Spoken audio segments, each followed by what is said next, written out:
On September 9th, 2025, something truly shocking happened.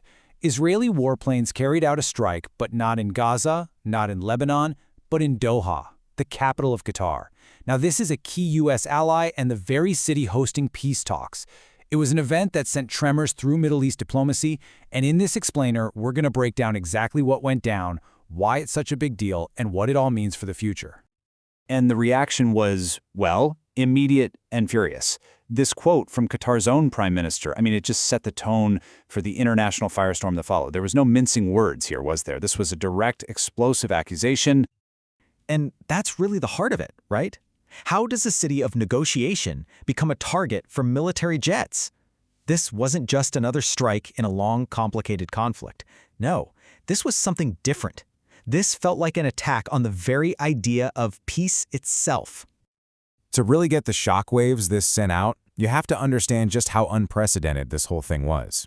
You see, Qatar isn't some passive observer. It's a major non-NATO ally of the United States. It's home to al-Udeid, the biggest American military base in the entire region. So for Israel to run a military op there, that wasn't just crossing a line. It was blowing right past a line many thought was completely untouchable.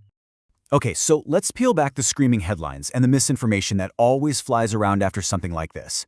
To really understand the fallout, we first have to look at what actually happened on the ground in Doha. So here's how it all went down. It was fast. Israeli jets hit a residential compound in a district of Doha called al-Hayya.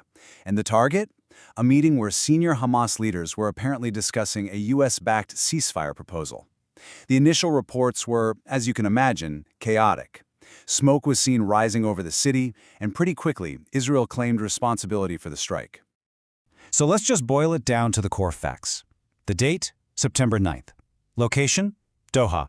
The target, a Hamas leadership meeting. Israel called it a precise strike.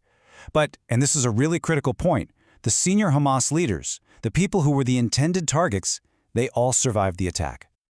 But make no mistake, the strike was not without a human cost. In total, 6 people were killed. And when you look at who died, the whole picture gets even more complex. The dead included the son of Hamas's top negotiator Khalil al-Hayya, his office director, and 3 bodyguards. But critically, a Qatari security officer was also killed, an official of the host nation on his own soil. This single casualty just escalated the whole incident from a targeted strike into a direct violation of Qatar's sovereignty. In the fog of an event like this, rumors just fly. So let's be crystal clear about a couple of things. The attack was not on some made-up city called Qatar. It was in Doha. And it was aimed at a specific compound. It was meant to be a surgical strike, not a broad assault. But, as we'll see, it had devastatingly broad consequences anyway. Okay, so that's what happened on the ground. But what's really fascinating is how this single event sent shockwaves through the corridors of power around the globe. The reaction was swift, it was widespread, and it came from pretty much everywhere. And the condemnation came hard and fast. Look at this list. From regional powers like Turkey and the UAE, to global players like Russia and the UK, to international bodies like the UN and the EU, the message was basically the same. This was a dangerous escalation and a clear breach of international law. But maybe the most complicated, most telling reaction came out of Washington. The Trump administration claimed it gave Qatar a heads up beforehand. Qatar's response to that? They said the call came as the explosions were already being heard. Think about that. That's not a warning. That's an alert for something already in progress. It's a diplomatic distinction with absolutely massive implications. This whole diplomatic firestorm really forces us to ask a much bigger question. What does this attack reveal about the incredibly fragile nature of trust between allies in the Middle East? Right. So it is absolutely crucial to understand Qatar's unique role here. They weren't just passively letting Hamas hang out. They've been hosting the group's political office since 2012. And get this, they did it following a request from the United States itself. The whole point was to create a channel for communication and negotiation. They were, for all intents and purposes, an official mediator. And this is why the attack was just so destabilizing. Qatar is a major non-NATO ally of the US. That's a title that signifies a really deep strategic partnership. It hosts that massive US airbase we talked about, and it has been the go-to partner in pretty much every recent effort to broker peace in the region. And this quote from former CIA official Ted Singer just nails it. It gets right to the heart of the matter.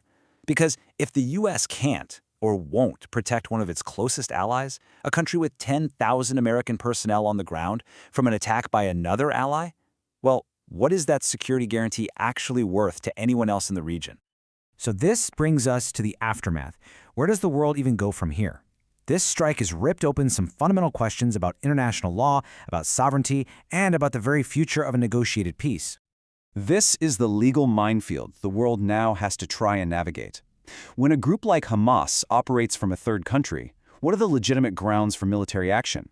This incident forces a confrontation with a very, very murky area of international law. And the legal challenge here is immense. It comes down to this principle called state responsibility. Basically, it's incredibly difficult to hold a host country legally responsible for what a non-state actor does unless you can prove that the country had effective control over their specific operations. And that is a very high bar to clear, which is why a direct military strike like this one is so legally and diplomatically explosive. And that leaves us with this final, lingering question. The attack was justified in the name of security, to take out terrorist leaders. But it happened in the city of mediation, and it targeted the very people engaged in peace talks.